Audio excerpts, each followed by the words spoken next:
So, with day one, we are going to talk a little bit about the history of microbiology and then get into taxonomy and some basic terms. There is a Quizlet in today's content for you to review because Monday we will have an MRE.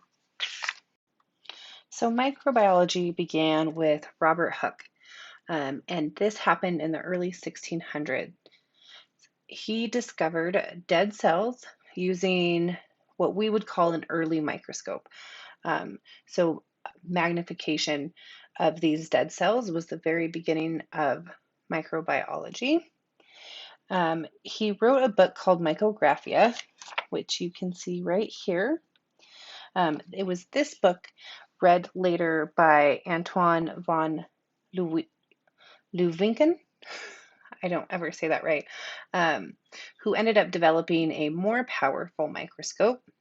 And this happened in the late 1600s, which allowed him to see living cells. So Robert Hooke discovered dead cells using an early microscope and inspired Antoine van Leeuwenhoek to create his own microscope, and we will talk more about him on the next slide. So Antoine van Leeuwenhoek first observed bacteria, protozoa. He found sperm cells and blood cells, and then microscopic worms. He was a Dutch businessman who specialized in draperies.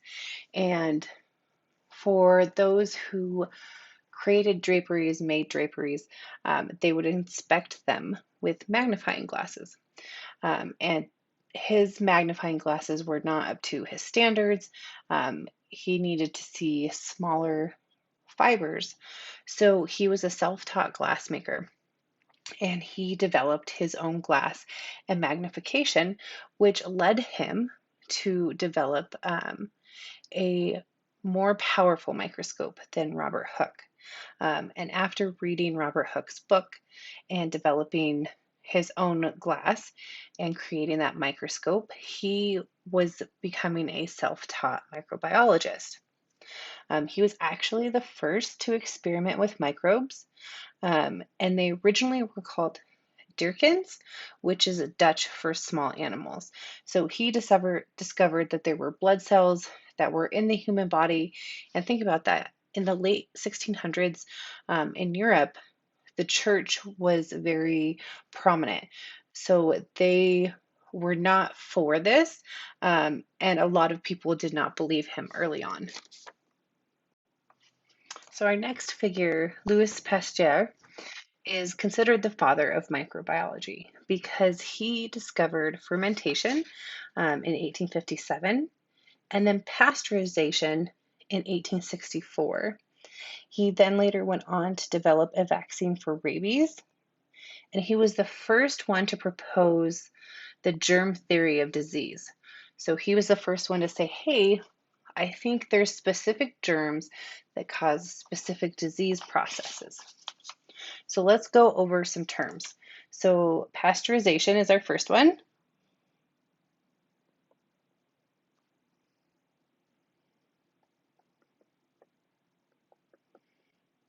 So know these terms and the definitions. So pasteurization is partial sterilization of a product, such as milk or wine. So partial sterilization.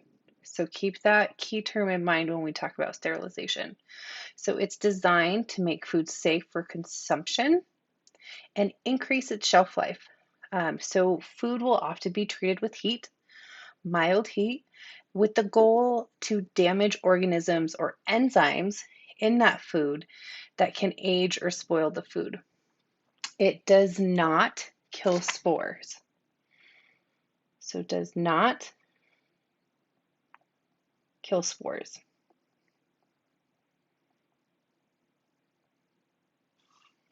And then we have sterilization.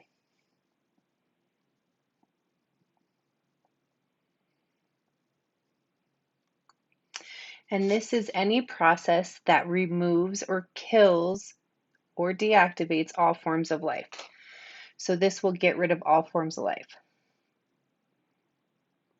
so kills all life. So pasteurization will not kill or get rid of spores or all forms of life. It can partially sterilize, so it increases shelf life, whereas sterilization will kill all those spores or deactivate them. And typically, when referring to microorganisms, we think of fungi, bacteria, viruses, anything in food that can make us sick. So sterilization in food is going to kill all of that. And then we think about, on the medical aspect, we think about for us as RTs, we are going to sterilize and process our equipment so that we kill all the viruses, the bacteria. It can be fungi. People grow mold in their lungs. So we want to get rid of that in between patients. So it's important to understand what sterilization does. And then our last one is fermentation.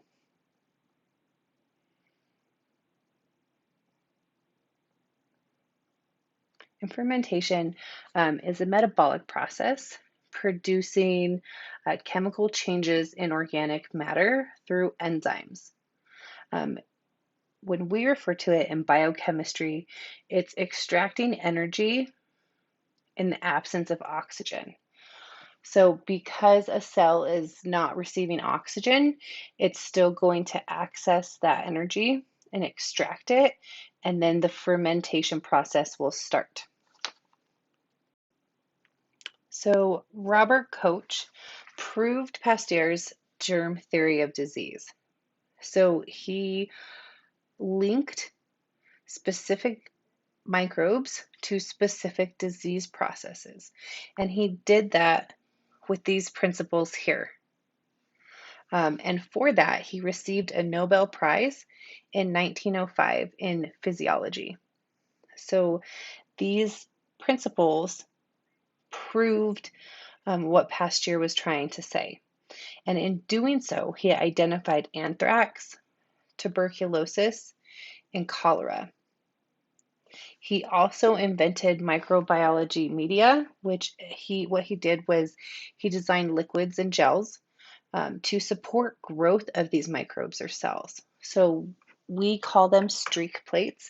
So in modern microbiology, we take petri dishes and put different liquid or gels in them, and then put samples, whether it's blood samples or sputum samples or urine samples, fecal samples, wherever we think there is infection, and we spread them on these different gels, depending on what we try to grow, to see what's growing inside.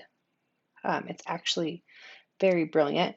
And without this discovery, we would have a harder time treating specific microbes. So we will move on to taxonomy, which is the science of classification, but more strictly, the classification of living and extinct organisms. It's biological classification. What it does is it sets up arrangements of the kind of plants and animals in different hierarchies of superior and subordinate groups. So basically, it's a system that describes how different living things are related.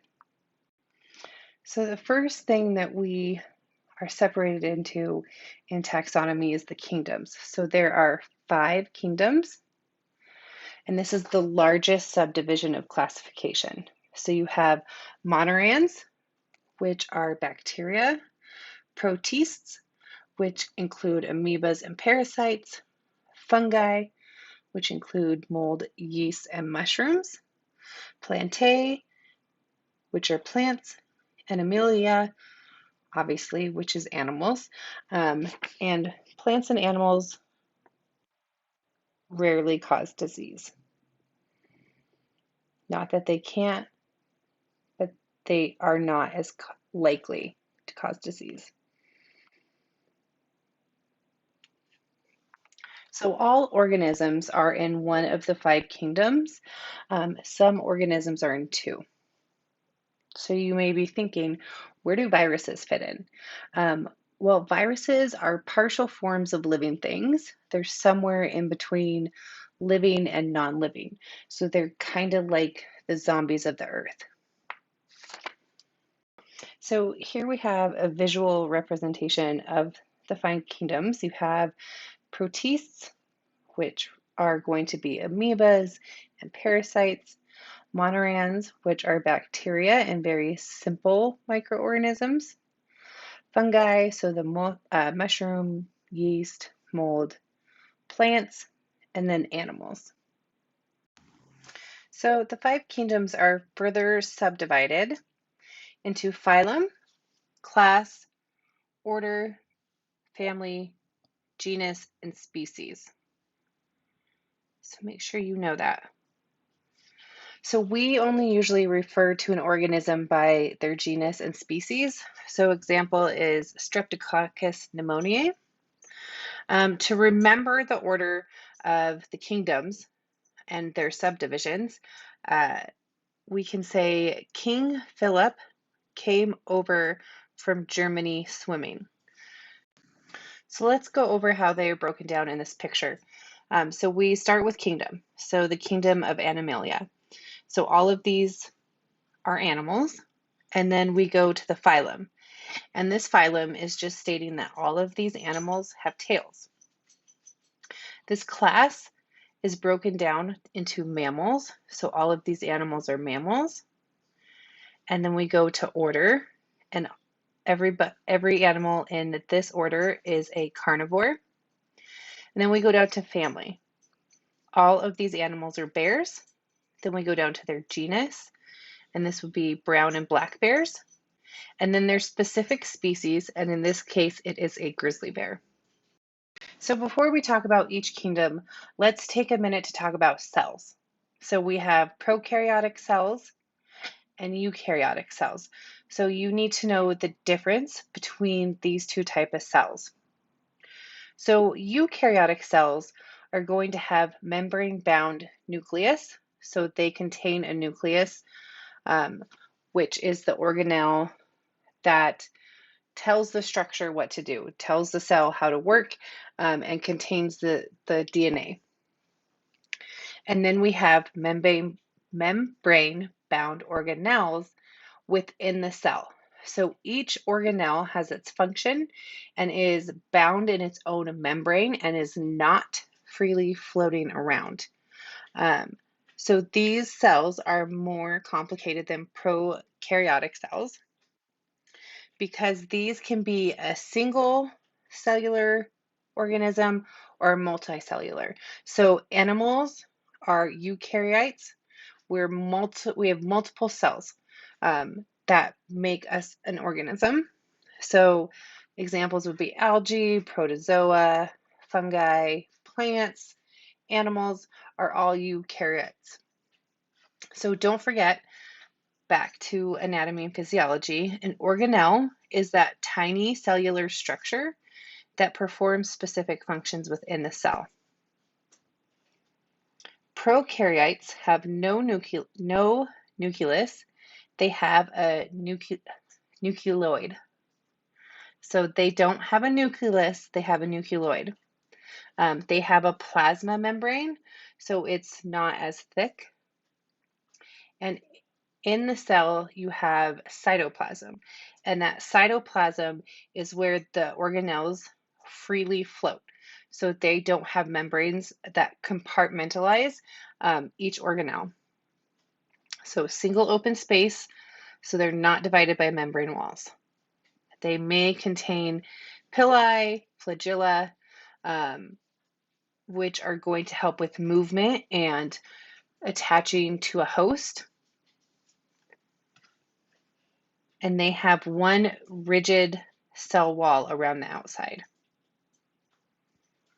So cells in general are living units of an organism, and they help produce energy for metabolism. So when we talk about each of the kingdoms, we're going to talk about them on a cellular level and how they're different and how they obtain nutrition. So here's a picture of a prokaryote and a eukaryote. So you can see prokaryotes are simple. They have the nucleoid in the middle. So it's their DNA genetic material, but it's simple DNA. It's a strand and it's circular, but it is not a nucleus and bound in its own membrane. You can see the cytoplasm, which is the yellow here, and its little organelles are freely floating. Here we have pila and a flagellum, which is going to help with movement. And then for the eukaryotes, you have a thicker membrane wall here, and then you can tell each organelle has a membrane around it that compartmentalizes each of the organelles with the nucleus in the middle. And Mammalia kingdom, also known as metazoa. So metazoa are multicellular animals. Um, they lack rigid cell walls. So while they still have cell walls, they're not rigid like prokaryotes. Cells move by cilia, flagella, um, or muscular organs will have proteins that contract so that that muscle will move. They contain organelles except for chloroplasts because they don't participate in photosynthesis to get their nutrients. They acquire nutrients by ingestion, so they eat. Animals eat, whether they're carnivores, herbivores, or omnivores. Animalia kingdom contains all animals. Animals are multicellular eukaryotic organisms, which are heterotrophic, which heterotrophic means they obtain nutrition from organic sources. So basically, animals eat, like I said, whether they're plant or meat eaters or both. So plantae. So the study of plants is known as botany. Um, Over 350,000 species of plants have been identified on Earth. Plant cells are actually usually a square shape compared to animal cells, which can be a circular shape or less structured. Their plants are multicellular. They're eukaryotes. They do contain chloroplast. So remember, chloroplast is not found in animal cells. And this is because plants acquire their nutrients through photosynthesis, which basically they create their own energy from the sun, and are only able to do that because they contain chloroplast. Fungi. So fungi don't move. Um, those cells are in one spot and are stationary. They can range in size from microscopic to very large, so you can visibly see them. If you are in a bathroom and you see black dots growing on the ceiling or the walls, when it's damp, in that damp area, you're looking at black mold. And it's not going to move, but it's going to spread. So there's going to be more spores growing into that mold. Nutrients are acquired through absorption. So molds eat decaying materials. So when you think of black mold, for example, in a bathroom, it creates a nice, moist, warm environment. And if there's not that proper circulation and the paint starts to kind of chip away, and then over time, the structure will start to decay or start to decompose. It starts to break down. And when it's breaking down, that's a good opportunity for mold to start growing because it's going to break down on that decaying material. So fungus is plural for fungi. There are over 144,000 known species, and these include yeast, rusts, mildews, molds, mushrooms, all those lovely things. So some disease-causing species. So we as RTs will deal with fungus. So Candida I can never say this one, Candida albicans. So these will grow in the mouth, the intestines, and vaginally. So when we talk about the mouth, we're thinking the back of the throat. And this is common in our patients who take inhaled corticosteroids and aren't rinsing out their mouth and the back of their oropharynx. Blastomyces can cause blastomycosis, which presents in 50% of patients with a flu-like symptom, so fever, chills, productive cough, fatigue. They may have pleuritic chest pain. Um, it can affect the blood and the bones, and rarely it can affect the meninges, which cover the brain and spinal cord. And this mold can be found in enriched soil, and those spores are then inhaled and cause those flu-like symptoms. Aspergillus, which is found in water, and we will talk more in depth with that, and histoplasmosis. Protista, or parasites, are single cells that move by cilia, flagella, or more amoeba-bodied mechanisms, so amoebas. And amoebas, giardia, malaria, these are all part of this kingdom. They also have organelles, and many have chloroplasts because they can either ingest their nutrients or get nutrients through photosynthesis or both. These are eukaryotic organisms. They are just very simple eukaryotic organisms.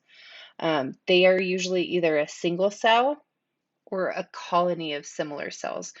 Whereas you think about a human, all of our cells are working together, so they're not a colony. So a colony would be a group of cells.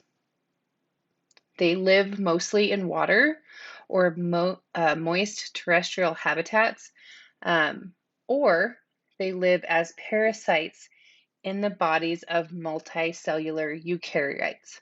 So think of malaria or West Nile virus can live inside mosquitoes and then be transferred from the mosquito to the animal.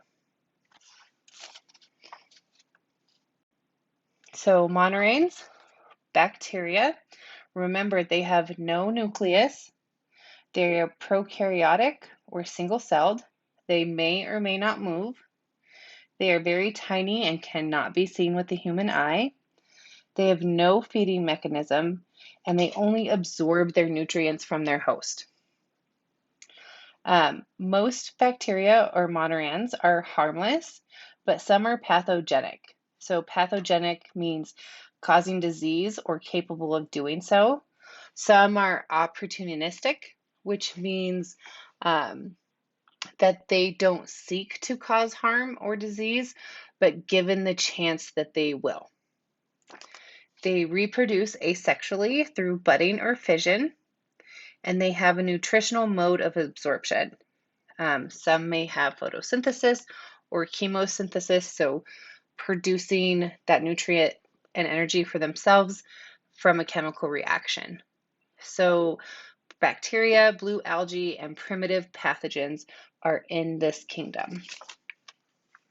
So make sure that you know these key terms, that you know the basics of each kingdom, and make sure that you review the Quizlet.